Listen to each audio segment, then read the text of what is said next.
अस्सलाम वालेकुम स्टूडेंट्स, हम बात करने जा रहे हैं जी role of auditory hair cells की कि हेयर सेल्स का क्या रोल होता है ऑडिटरी इन्फॉर्मेशन को आगे प्रोसेस करने में। ठीक हो गया। अप टिल हेयर हमने ये डिस्कस किया कि जो इन्फॉर्मेशन होती है वो हमारे पिन्ना से, साउंड की जो भी वेव्स होती हैं वो पिन्ना से आगे यहाँ तक हेयर सेल्स तक कैसे पहुँचती हैं। ठीक है, अगर आप इस पर भी आपको वीडियो चाहिए तो आपको लिंक में डिस्क्रिप्शन में उसका लिंक मिल जाएगा। ठीक है, फर्दर यहाँ से हम ये डिस्कस करेंगे कि जब ऑडिटरी हेयर सेल्स होते हैं उनका क्या काम होता है इन्फॉर्मेशन को आगे प्रोसेस करने में, वो आगे किस तरह से इंफॉर्मेशन को प्रोसेस करते हैं और वो इंफॉर्मेशन को रिसेप्टर पोटेंशियल तक कैसे लेकर जाते हैं ऑडिटरी हेयर सेल्स। ठीक हो गया। फर्स्ट ऑफ ऑल हमारे पास दो किस्म के ऑडिटरी रिसेप्टर्स होते हैं। ऑडिटरी रिसेप्टर का क्या मतलब है कि वो चीज़ें जो हमारी ऑडिटरी इंफॉर्मेशन को रिसीव करते हैं। ठीक है, तो ये हमारे पास इनर और आउटर ऑडिटरी हेयर सेल्स होते हैं जो कि कहाँ पर होते हैं, कॉक्लियर कॉइल्स के इनसाइड और आउटसाइड होते हैं। ठीक है, ये हमारे पास कॉक्लियर कॉइल्स हैं।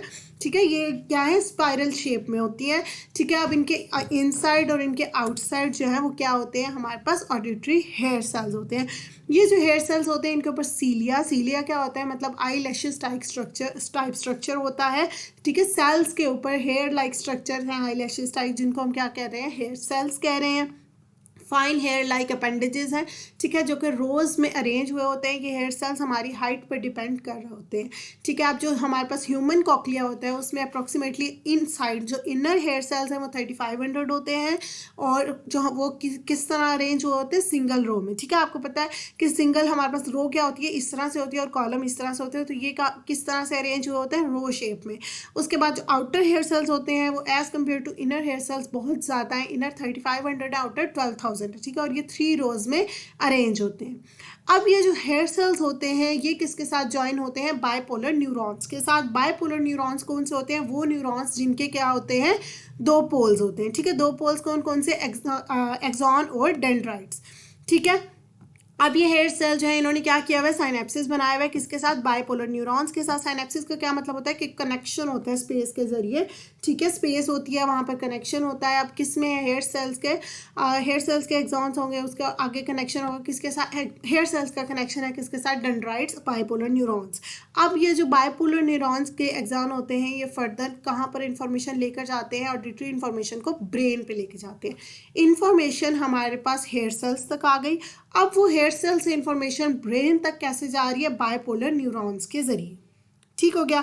अब वो कह रहे हैं कि साउंड वेव्स जो हैं वो क्या करती हैं, बेसलर मेम्ब्रेन और टेक्टोरियल मेम्ब्रेन से क्या होता है कि to flex up and down, वो बेसलर मेम्ब्रेन और टेक्टोरियल मेम्ब्रेन को बेंड कर देते हैं अप एंड डाउन। और इन चीज़ों को हमने डिस्कस किया लास्ट लेक्चर में कि यहाँ पर हमारे पास बेसलर मेम्ब्रेन, टेक्टोरियल मेम्ब्रेन होते हैं ऑर्गन ऑफ कुटाई में। ठीक है, और वो क्या कर रहे होते हैं, बेंड हो जाते हैं जब साउंड वेव्स उन तक आती हैं। उनकी बेंडिंग की वजह से एक जो सीलिया ऑफ हेयर सेल्स होते हैं वो भी बेंड हो जाते हैं। ठीक है, किसी एक डायरेक्शन में। अब वो किस तरह से होते हैं, tips of cilia of outer hair cells are attached directly to the tectorial membrane.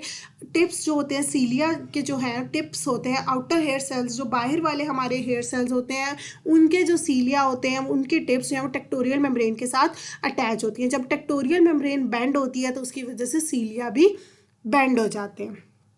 ठीक हो गया।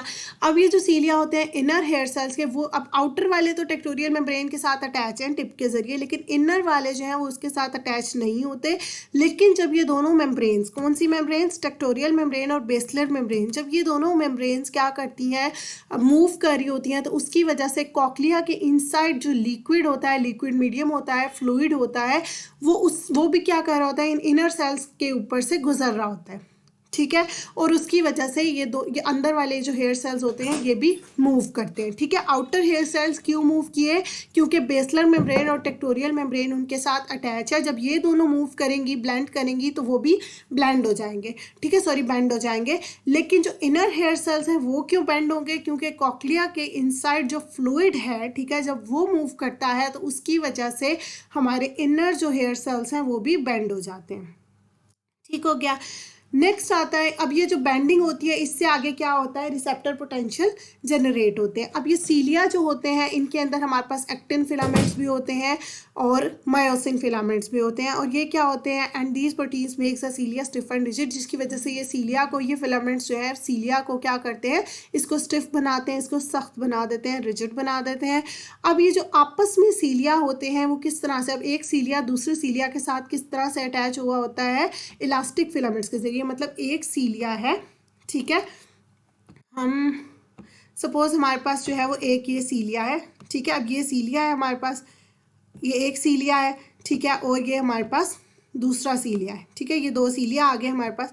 अब ये दो सीलिया हैं, वो कह रहे हैं कि ये आपस में किस तरह से अटैच होते हैं कि एक सीलिया, एंड ऑफ वन सीलियम, ये एक सीलियम जो है सिंगुलर सीलियम होगा, प्लूरल सीलिया होगा, तो वो कह रहे हैं कि ये एक सीलियम का ठीक है, अब यहाँ से एक का जो एंड है, ठीक है, वो कहाँ पे ज्वाइन हुआ होगा, to the side of adjacent stimulus, मतलब इसके एंड से इसके साइड तक इस तरह से एक कनेक्शन बना हुआ होगा, ठीक है, और उस कनेक्शन को, इसको हम कलर कर देते हैं,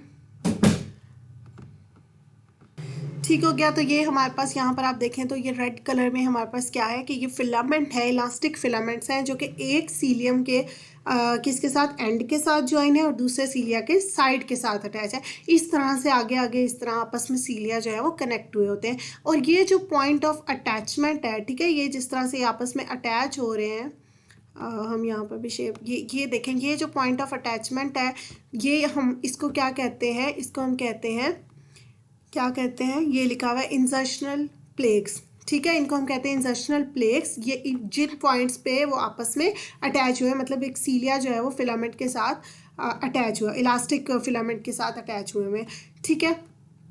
और ये जो हमारे पास इंसर्शनल प्लेक्स होते हैं, ये माइक्रोस्कोप में अगर आप इसको देखें तो ये डार्क कलर के होते हैं, ठीक है, और ये हमारे रेंडमली बन भी डार्क ही क्या है।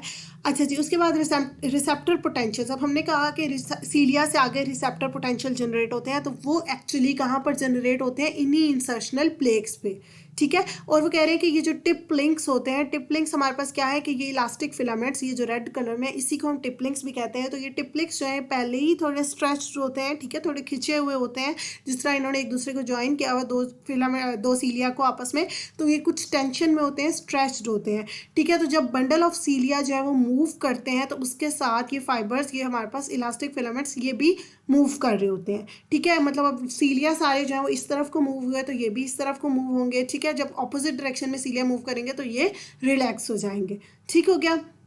और इस बेंडिंग की वजह से, ये बंडल ऑफ सीलिया की जब ये बेंडिंग हो रही होती है तो यहाँ पर भी टेंशन जनरेट होती है, और उससे क्या होता है, रिसेप्टर पोटेंशियल जनरेट होता है, ठीक है, इंसर्शनल प्लेक्स पे जहाँ पर ये पॉइंट अटैचमेंट का है, ठीक हो गया। ये था सीलिया का रोल कि किस तरह से सीलिया के स्ट्रक्चर में क्या क्या चीज़ें होती हैं और किस तरह से वो रिसेप्टर पोटेंशियल को जनरेट करते हैं, ठीक हो गया। That is all about the auditory hair cells, transduction of auditory information. Thank you so much and अल्लाह हाफिज़।